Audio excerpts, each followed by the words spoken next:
Okay.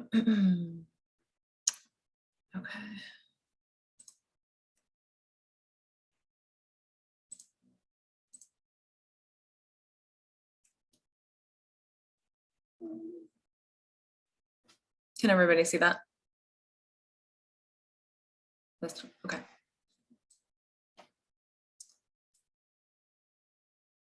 Okay. Well, I guess we can get started. So this is the breakout session on advancing mobile meat slaughter and processing in Ohio.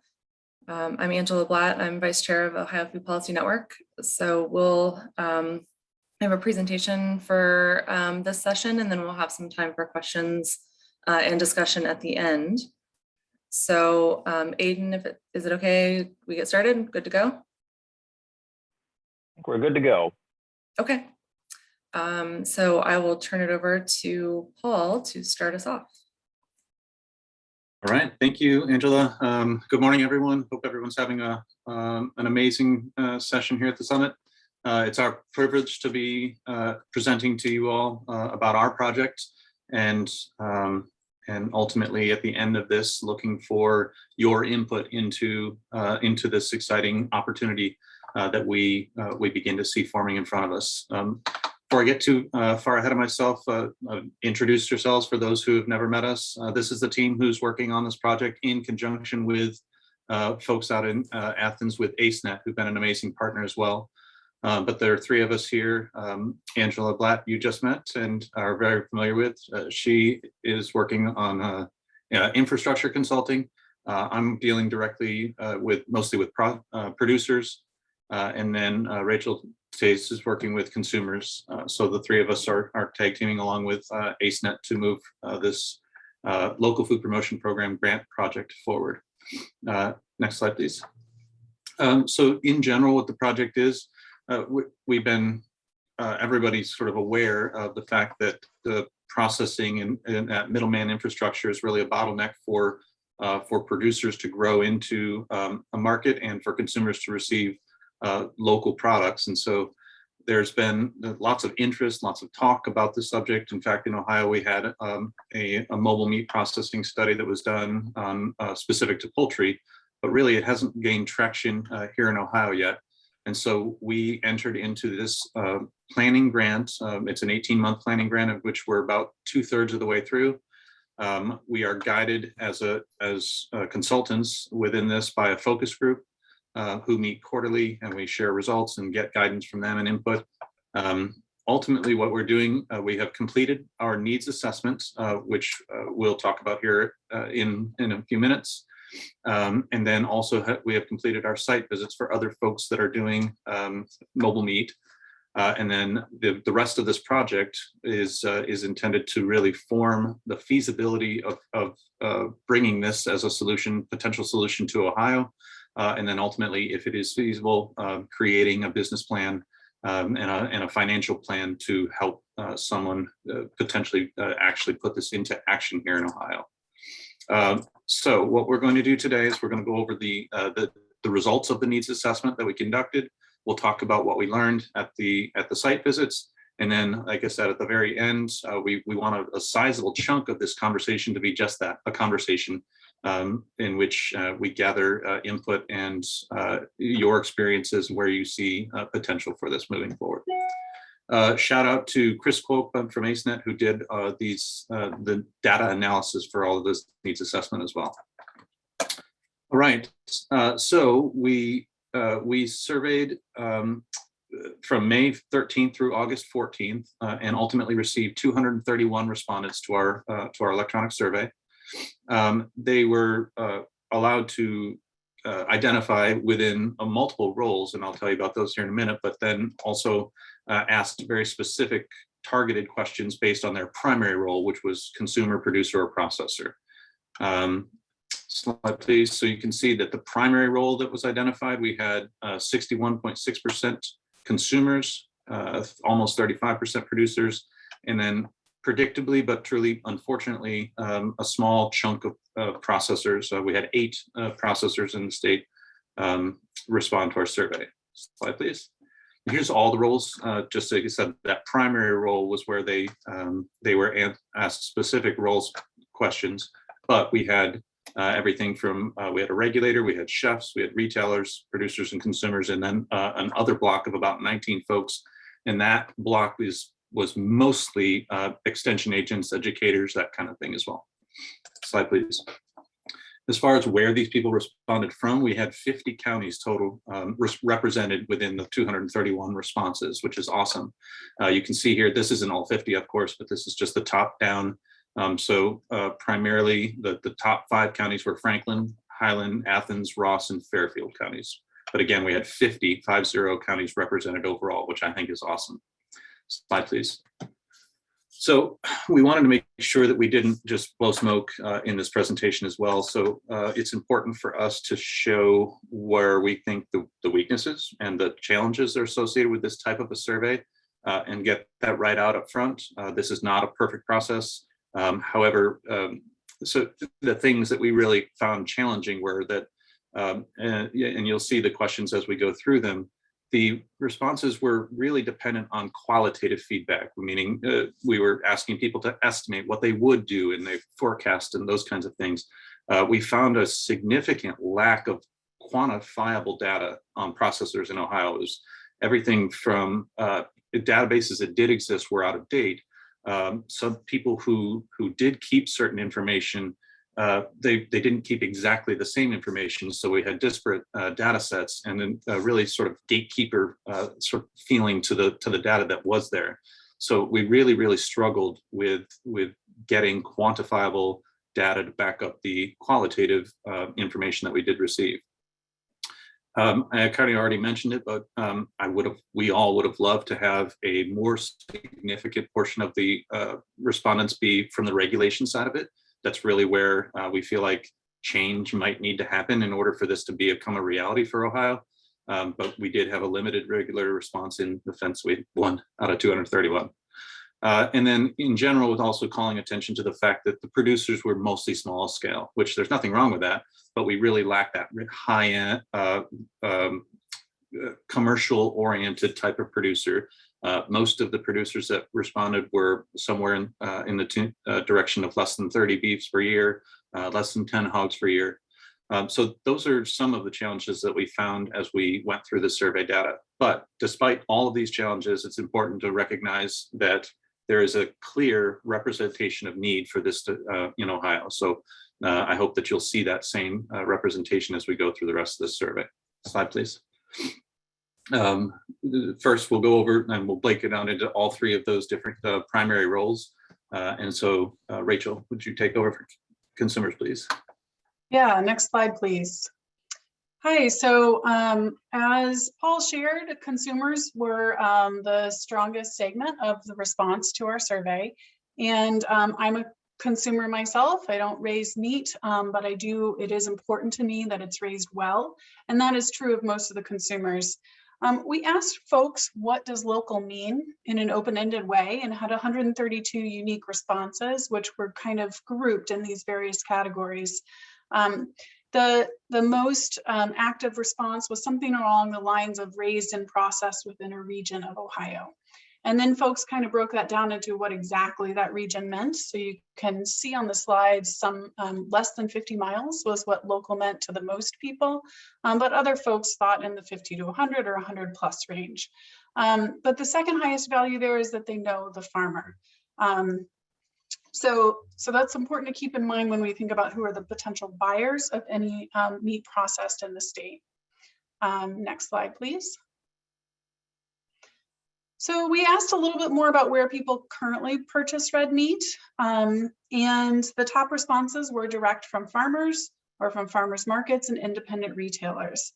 And the home delivery and wholesale and things like that were a little bit less. Next slide, please.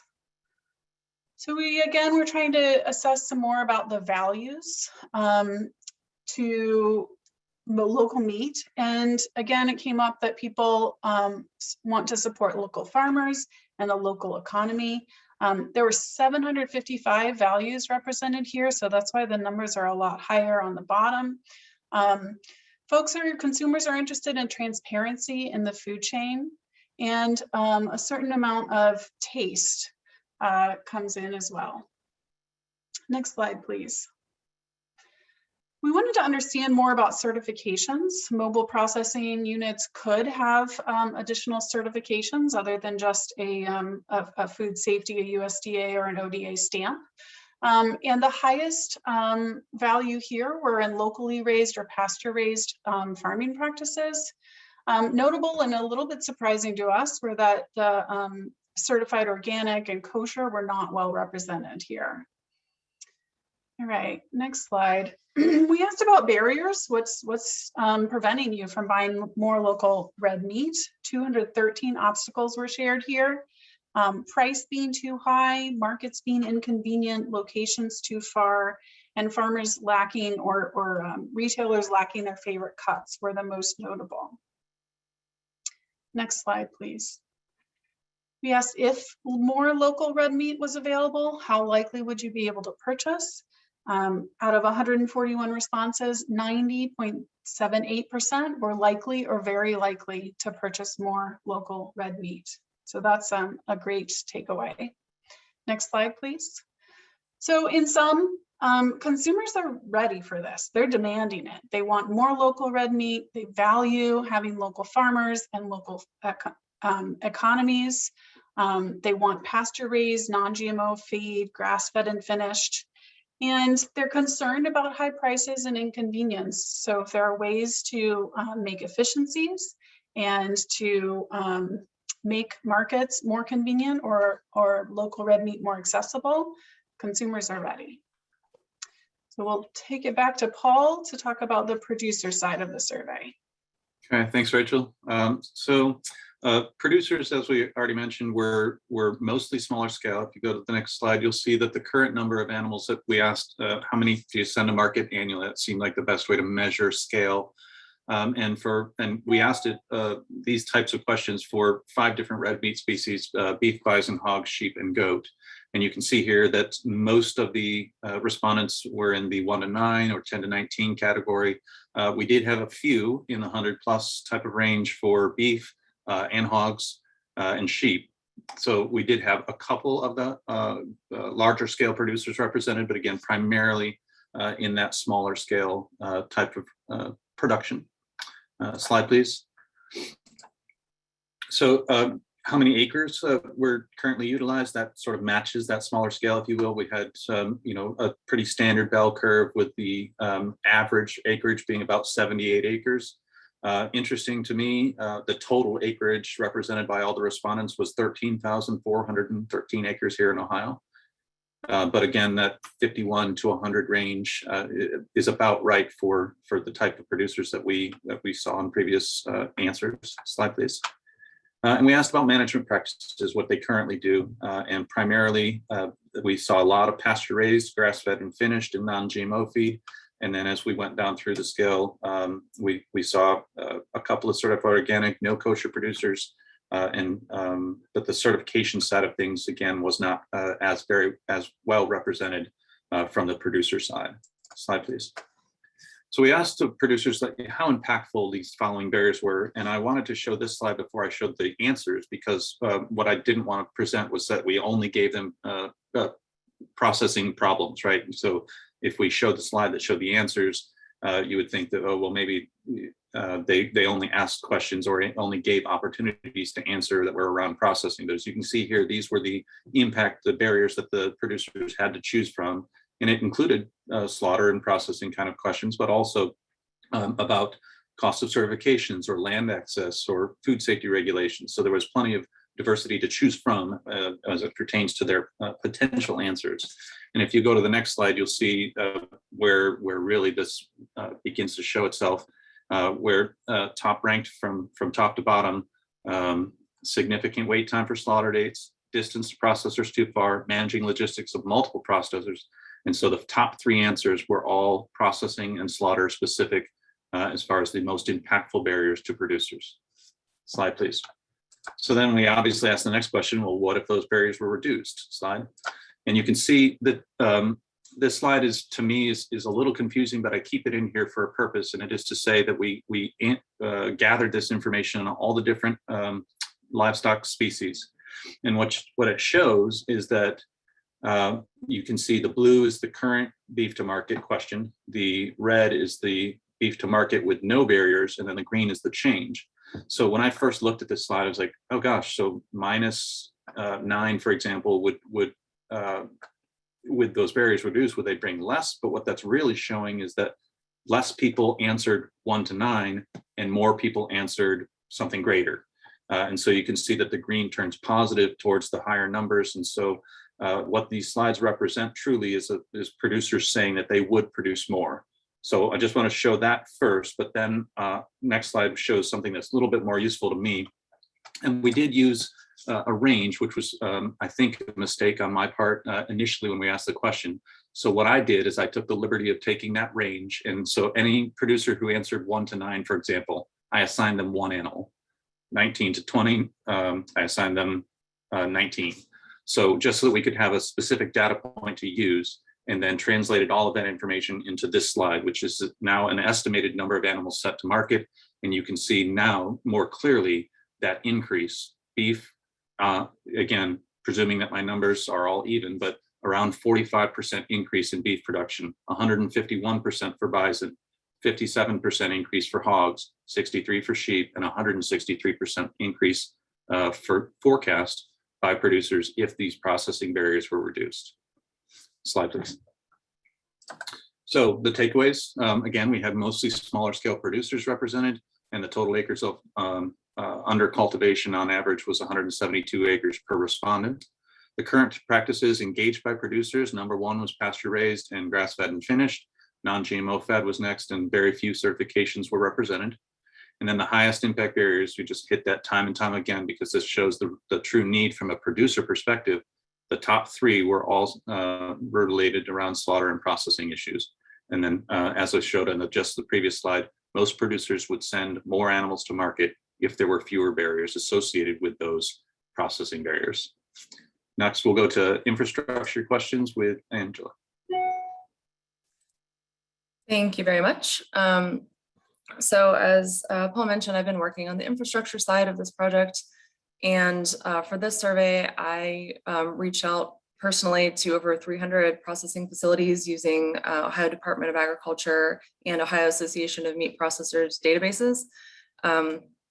Some of the issues that we talked about is that some databases are out of date and it's difficult to access some of the information that's kept by different organizations. So even though I did do the outreach, we only received 8 responses that we'll see in this part of the survey. So of the 8 responses that we did receive, these were some of the processing services that were offered.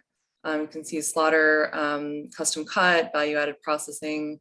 There's some retail storefront, inspection regulation, and cold storage.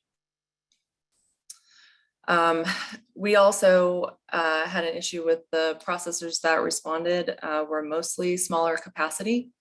So you can see that we didn't really have many in that, well, we didn't have any in the 30 to 39 or 40 to 49 range. And they were mostly in the 1 to 9, 10 to 19 for the different species that we asked about. So we did ask what barriers prevented the processors from serving more clients in the region.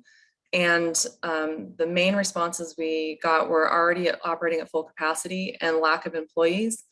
And I will draw your attention to this because we're going to talk about a couple of site visits that we did back in September. And these were the main issues that the 2 operations we visited also are having. Other issues are seasonal variability. One of the operations was just starting, so they were not yet operating at full capacity. And then they didn't choose profitability or certifications or inspector capacity from the processors that responded. So how impactful are the following potential solutions to the meat processing bottleneck? And so these were options that we gave them to rank, and ranked number 1 was mobile slaughter. for red meat, and then collaborative cold storage,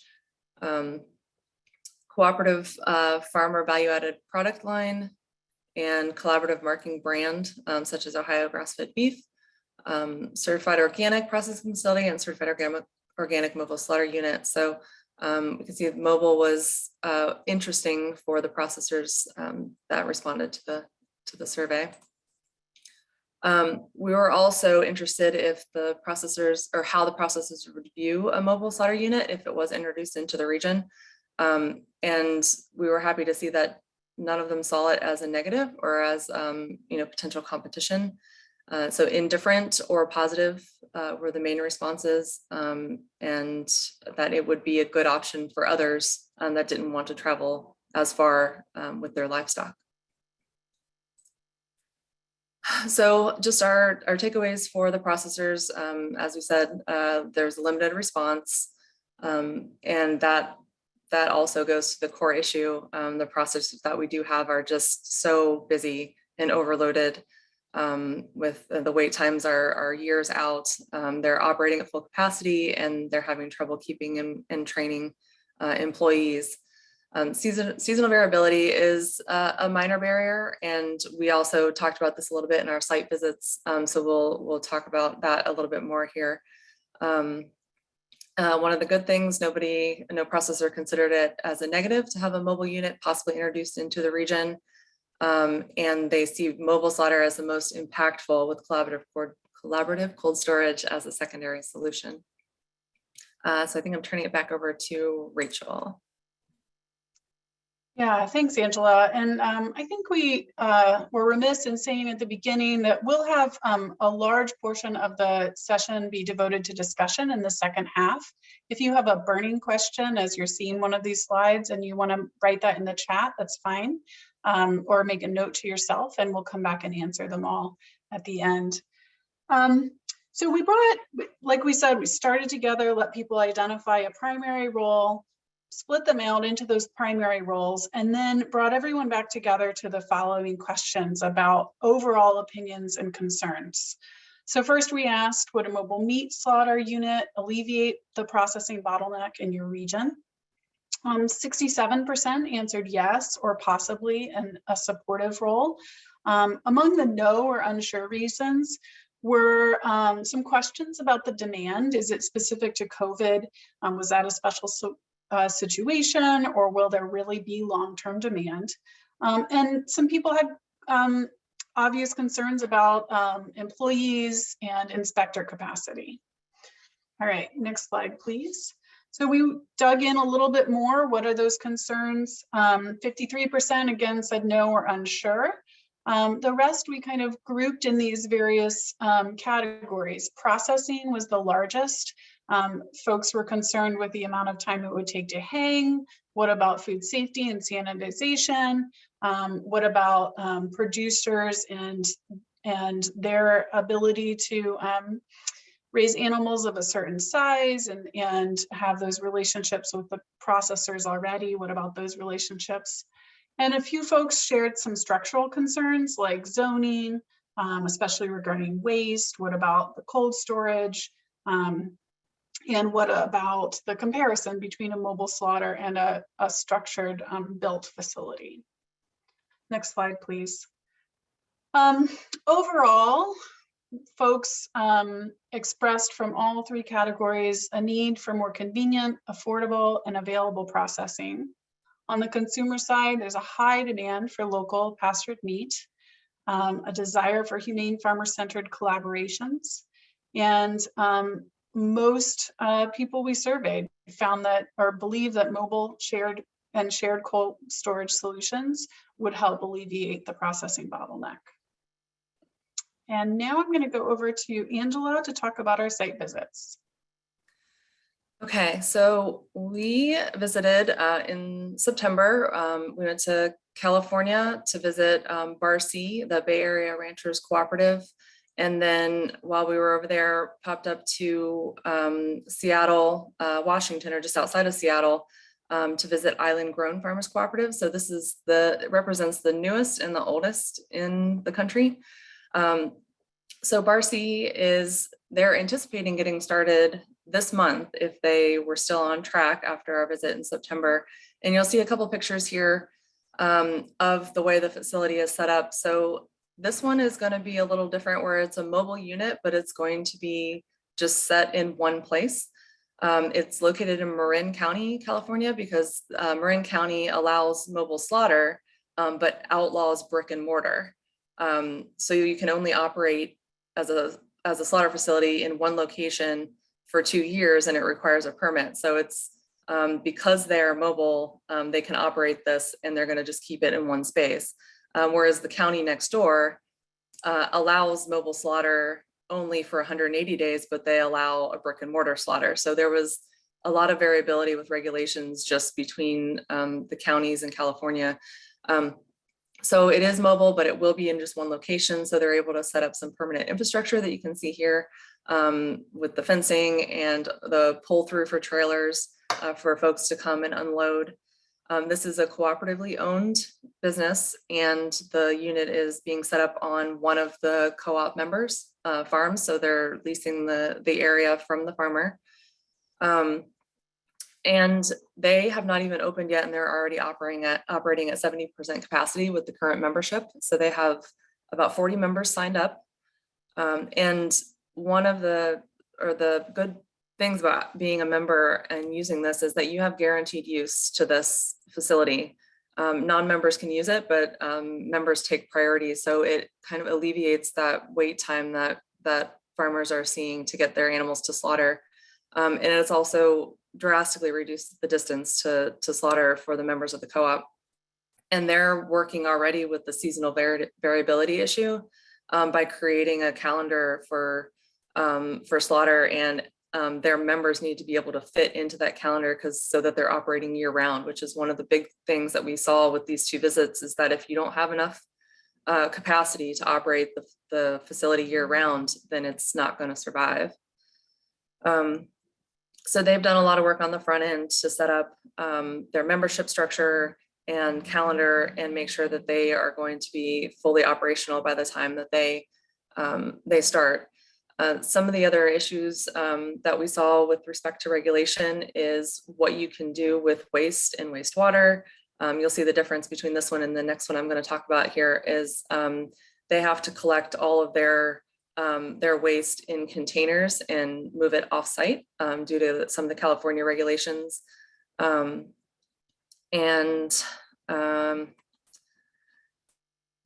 They have employees for the unit, so they have to have the slaughter employees on site. They have a harvest manager, and so they have some full-time employees as well as the co-op members. And Paul and Rachel, feel free to jump in if I miss anything important, but I wanted to just make sure we highlight the important things about the 2 facilities. So the other one that we visited was, oh, sure, yeah, go ahead. Can I jump into the previous slide? Mm-hmm. Just looking, talking folks through who might not be familiar with processing, the idea here is that a farmer would pull up in their truck, unload the animals, and they're using a Temple Grandin style unloading animals. They would go through the slaughter the actual slaughter happens outside the truck, and then the like getting into primals happens in the truck. There's a little bit of cold storage on the truck. And then Barcy's model, they actually are also having another refrigerated unit on site that will serve as like slightly longer term storage of 3 to 4 days before animals are taken to a local processor for further aging or processing. So they actually are doing both a mobile slaughter unit and collaborative cold storage on a pretty small scale, but one that meets the needs of their members.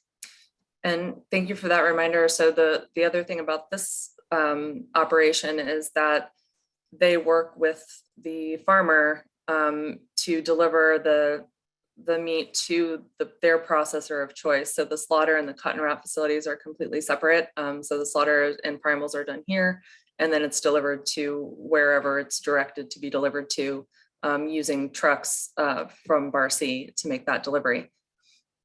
And that's very different than what we saw with Island Grown Farmers Cooperative. So they're located in Bow, Washington, and they actually have their own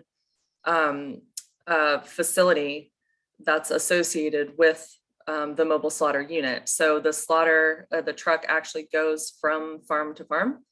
And the slaughter is performed outside of the truck, and then the animal is brought into the truck to do the main processing. So you can see in this one, it's backed up to the barn, and the farm actually had the barn outfitted with a chute that the cattle were able to go through. And it reduced the stress for the animal, and everything went very smoothly and right into the truck. You can see in the top right picture there, that's their main slaughterman. Jim is what they called him, the slaughterman, but he is in the back part of the truck where after the main processing happens in the front, then they're moved into the small cooling area in the back that it doesn't hold, it can hold a day's worth of work. And then that has to be taken back to the facility, which you can see in the bottom picture there. The truck is backed up to a larger trailer where all of that is offloaded from the day. And then it's further processed in their actual brick and mortar processing facility that they have. So this is also a co-op. It's been in operation since 2000. They currently have 80 to 100 members at one time, but they're operating at full capacity, and there's a long wait list of members that want to participate in this operation. And it was interesting talking to these folks in Barcy, because Barcy has learned from them all of the things that they've learned the hard way over the last 20 years. And they're putting all those things into operation up front, like making sure that they have year-round processing availability, just to make sure that they're operational at all times.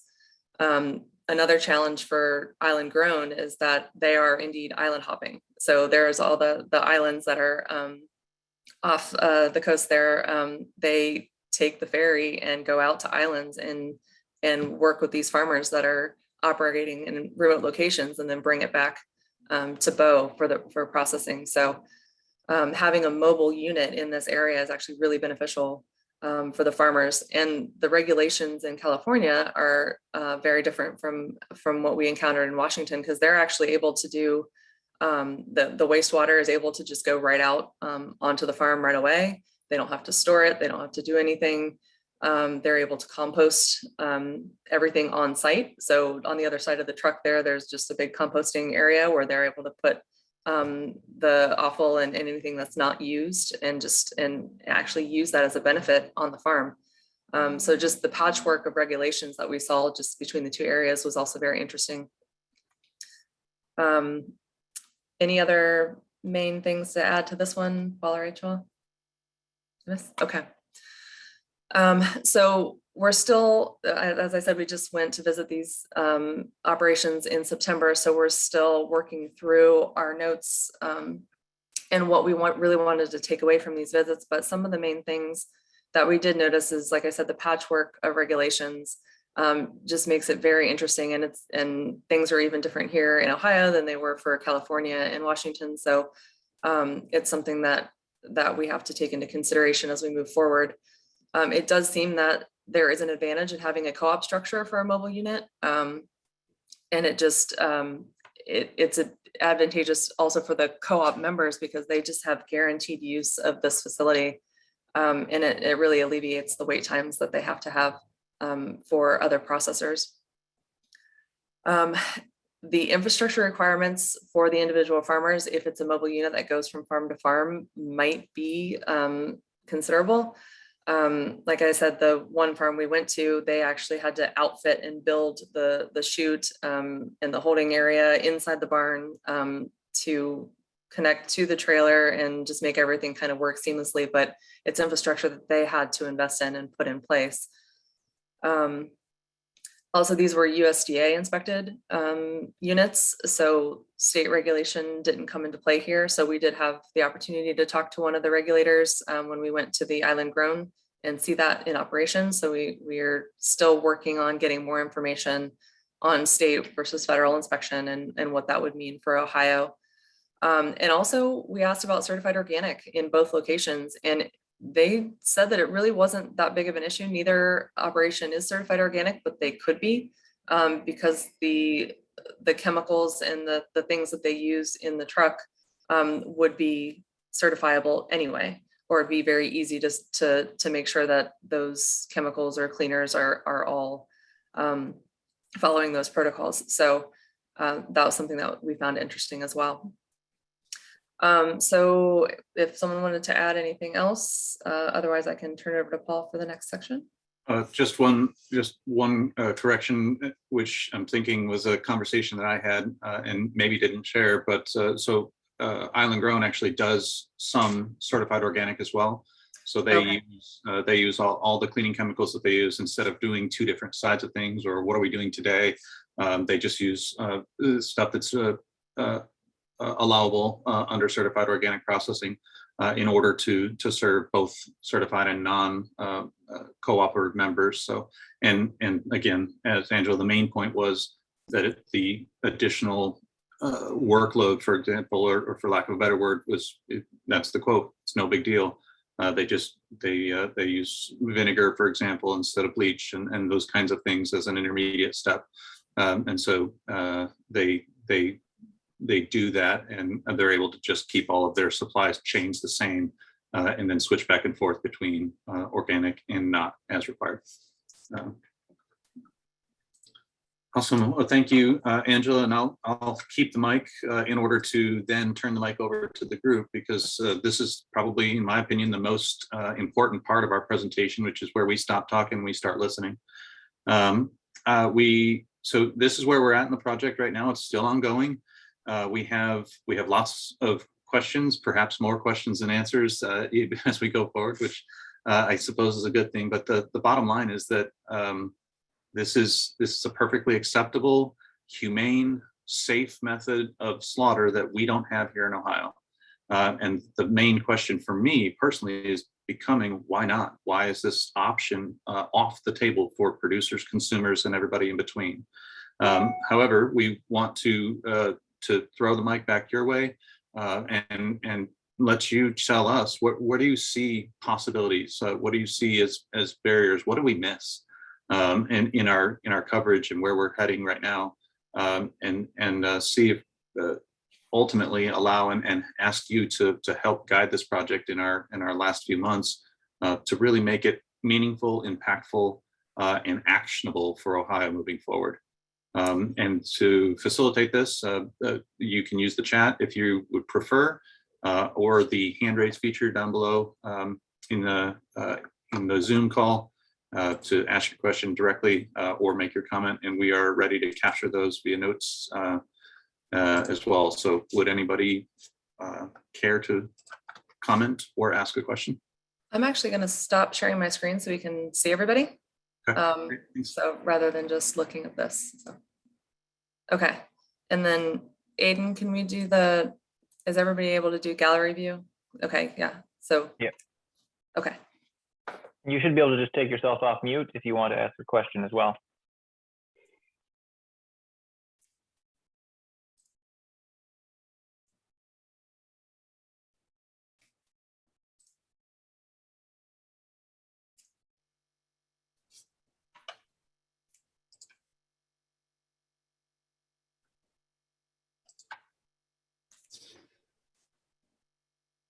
Would anyone ask a question?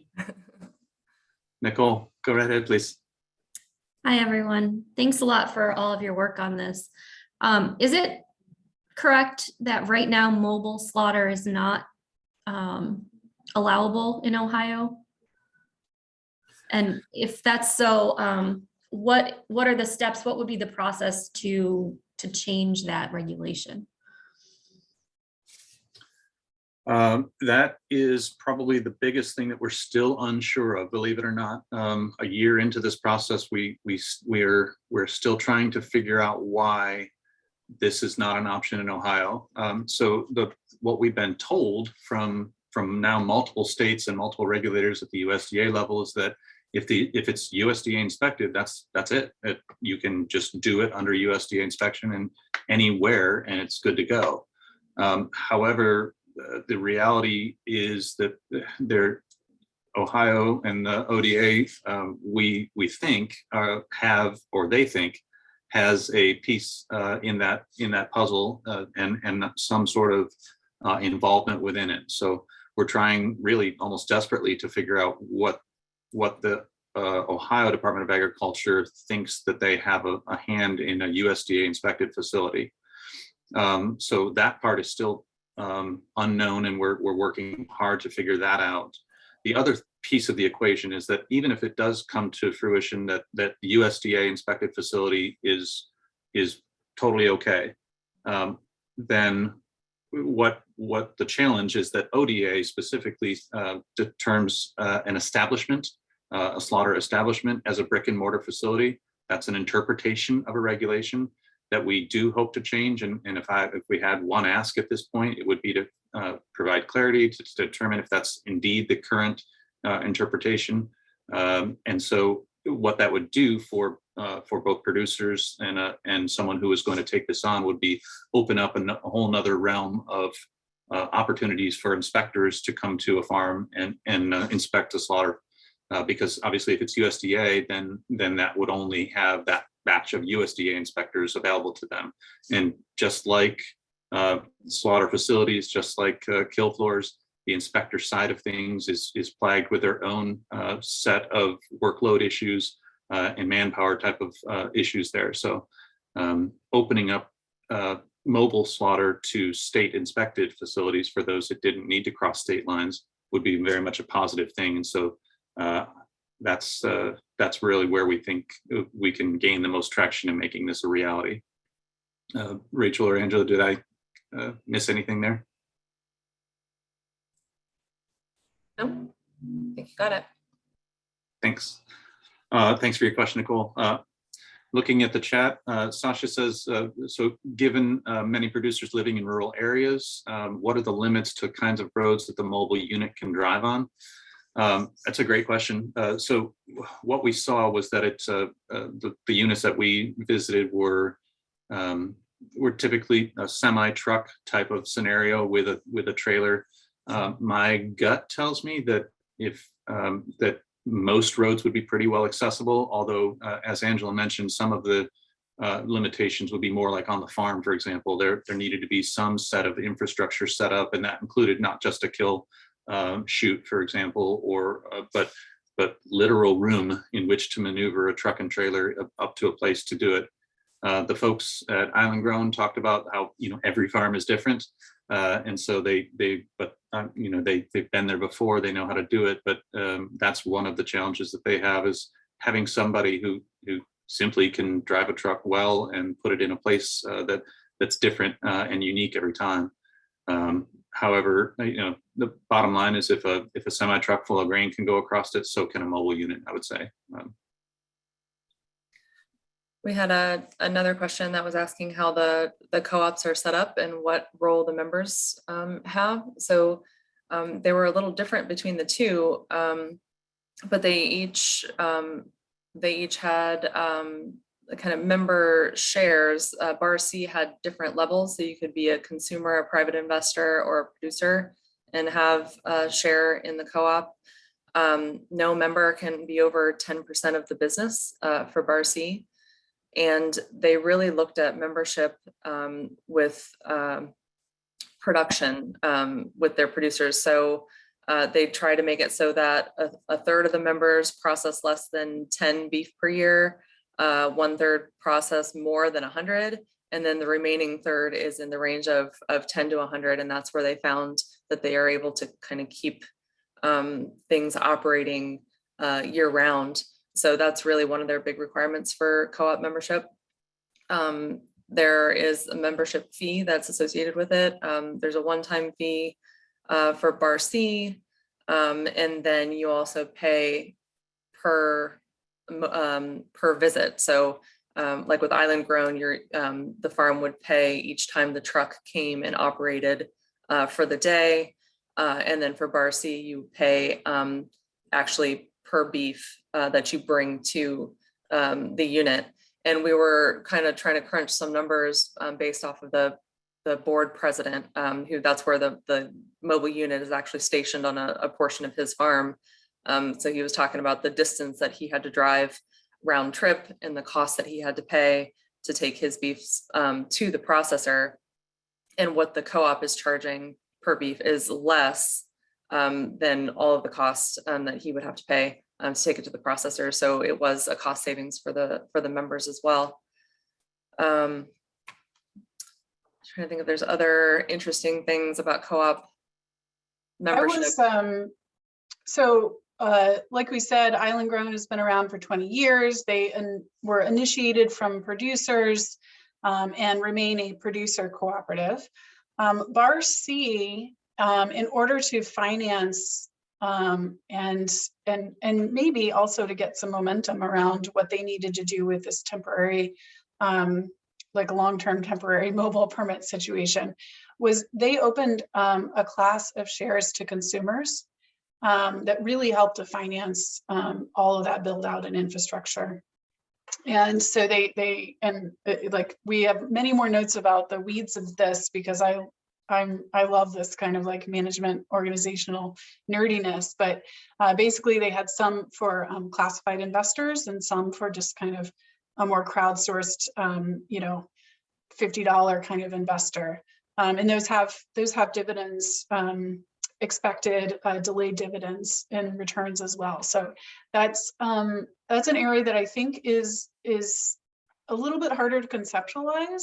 But when you talk about financing the cost of something like this, consumers are clearly in Ohio are demanding it. And so I think there's a lot of potential there. Yeah, anything else on the co-op side? I was just going to mention as well that there was lots of interesting thoughts and around branding and so forth of individual products. And so both the examples that we saw sought to preserve individual farm brands, even within the cooperative model. So the co-ops that were formed were more of a service co-op in which they provided a service to a branded farm, for example, because that's obviously from the producer side, that's a question that people have. However, Island Grown was getting ready to then sort of keep that model, but then also add potentially a cooperatively branded product as well with certain different options. So they were beginning to explore that possibility as well. But generally speaking, both of these models that we saw sought to preserve individual farm cooperative members branding, as opposed to what I would normally have thought would be a cooperative brand that ultimately is serviced. But so that's the last piece that I could think of. And again, the pages and pages of notes on this kind of stuff. It's fascinating to think about the cooperative model and what the opportunities that it avails folks for this. Thank you to Carrie for her question about mobile processing for poultry. For this project specifically, we chose to target red meat. We did ask some poultry questions within our survey. We didn't share any of those because, again, it was we had an opportunity, might as well capture the data, but the emphasis of this project is on red meat specifically, sort of tackling the gigantic elephant in the room as opposed to perhaps a slightly smaller. We can crack this code that mobile for poultry is even more of an option. Just one state to the south, Kentucky, has a mobile poultry unit that I've gone and visited before. So that does exist in the world, but within the scope of this project, we chose to concentrate specifically on red meat. Sasha's question about type of area one unit can cover, that is the bottom line that we found, which was kind of a challenge to my personal perceptions, was that moving from farm to farm within one business day, if you will, while technically possible, was not really tenable. When it comes down to it, the really limiting factor on everybody's time was the regulator's time. So that inspector that's on site, there's a certain number of hours, and you have to be processing animals through the line, in that amount of time. So to to process at one farm, then do a full clean of the unit, transport to a new one, and then do another pre-op inspection by the inspector was basically a waste of time of that regulator inspector time, and would be a detriment to what needs to happen with these mobile units, which is to keep throughput moving through it. That was the key to success in both of the examples that we saw. So that doesn't really answer your question, because then, I think the bottom line is that mobile presents a very real opportunity for certain scenarios, but it is not the silver bullet that I was hoping it was going to be that will just fix all the problems. So it might make sense in some areas, but maybe not in others. And so I guess that's the bottom line from my perspective. If either one of the ladies has a more concise answer than mine, but. I mean, I think you've hit on the exact question, is maybe not how many, but exactly like where a unit should be located. That makes sense. And yeah, to island grown seem to travel up to 2 hours to a farm. So that would be 2 hours. And then they start the clock for an 8-hour inspector day, potentially. And then they shut off the clock and they're traveling 2 hours back to a facility. So therein lies an employee concern, of course, both for their well-being, but also economically, if you're paying overtime at that point, it starts to cut into any potential profitability. But there's capacity questions later on, and Bar C had some expectations that were not quite met by by Island Grown's actual experience. I'm trying to look up my notes here. Island Grown, with a very experienced slaughter person and an assistant slaughter person, takes about 45 to 55 minutes on a beef.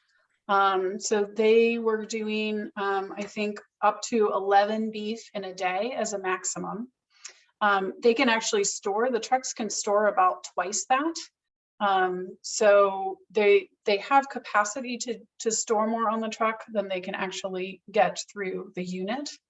And then the units can also obviously process smaller animals, and those take a little bit less time and have a little bit more storage capacity depending on how things are arranged. You can do obviously beef and then hogs, or beef and then goats and then hogs. I think Bar C is hoping to have a little bit faster of a throughput, and it is possible because of the way that their infrastructure is arranged. That might be possible. They're intending to have a few more employees, and I'm curious how that goes, because frankly, having the two that we saw in the truck at Island Grown, that was a beautiful ballet of slaughtering and processing, but I can't imagine a third party in there with the knife and the sharpening and the hoses and all of that. So I hope that answers those questions, but really to the how many do we need, and how can this fill the gap? That is part of our next 4 or 5 months of work. Yeah, and I put the exact numbers that we got from Bar C in the chat, so they can do 30 halves or 13 head of cattle, 6 to 8 lamb would equal a half a beef, or 30 hogs. And hogs has to be separate from everything else. So you have to have a hog day, and but other things can be processed and stored together in there. And kind of going back to the comment on range and how much area. So again, in very unique situations where up there in the islands of Northwest Washington State, sometimes they would actually take this unit and do an overnight. So they'll go up, do a full processing day, and then obviously not return. So now the cooler is about half full, for example, and then they would stay up there, stay overnight. The inspector would stay overnight, and then do a second full day before ultimately bringing that unit home to unload it into the cooler units. So just again, that same sort of vein of thinking where mobile works really well to address specific problems and provide solutions. But whether it works for everybody and makes sense for everybody is a real question that we would need to consider if we were to go forward. Speaking of moving forward, let's see, that was Nicole asked if there were any existing producer cooperatives in Ohio that are interested in piloting a project if we're able to solve that regulatory aspect. At this point, we're unaware of anybody who would, I mean, everybody expressed the desire to solve the problem. Certainly producers indicated that they would be able to send more animals if they had another option for slaughter. But specifically, do we have a cooperative model that's ready to tackle this right now? I don't believe so. And so that certainly, I think, is going to be the core part of this. The rest of this project is building, solving that first problem to even make it an option for folks, and then letting and providing some tools and lessons learned and maybe some best practices that we have gleaned from folks who are doing it, in order to provide somebody who wanted to take this and run with it with the best chance of success.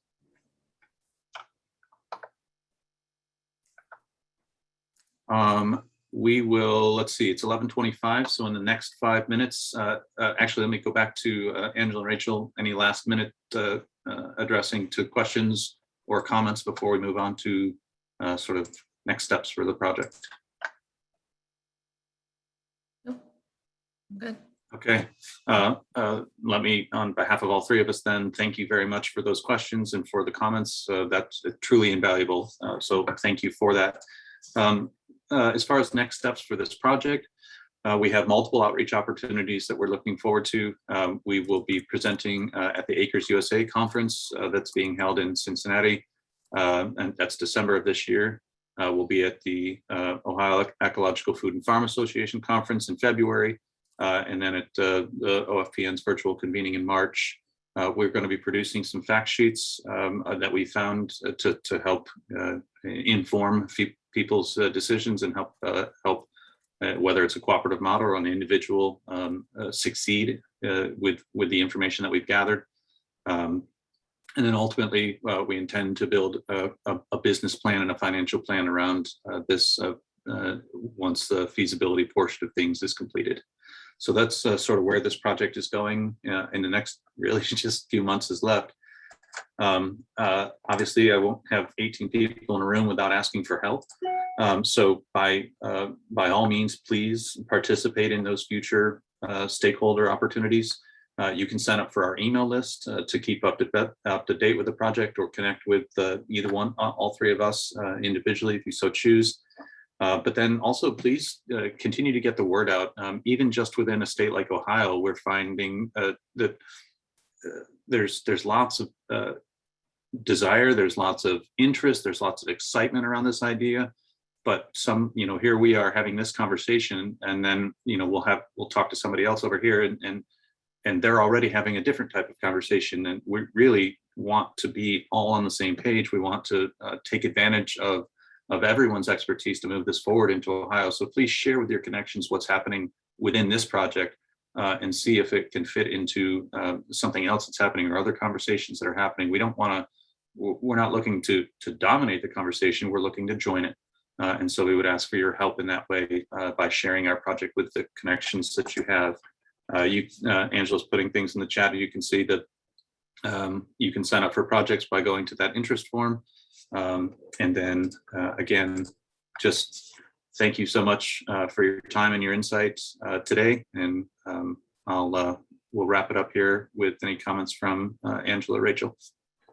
I'm supposed to tell everybody that after this, we are breaking for lunch, and we will restart at noon with the session on fighting for equity in food and farm policy, starting with the soil. And the link, you would go back to the main webinar page to rejoin that session. And then I think Aiden shared the link for all the session links in the chat. It is in the chat, and I will repost it here again, just so everybody can find it very easily. Okay. Okay. All right. Well, in conclusion, thank you so much for your interest and your time. And we look forward to hearing from you some more. Have a great day. Thanks, guys. Thanks, everyone.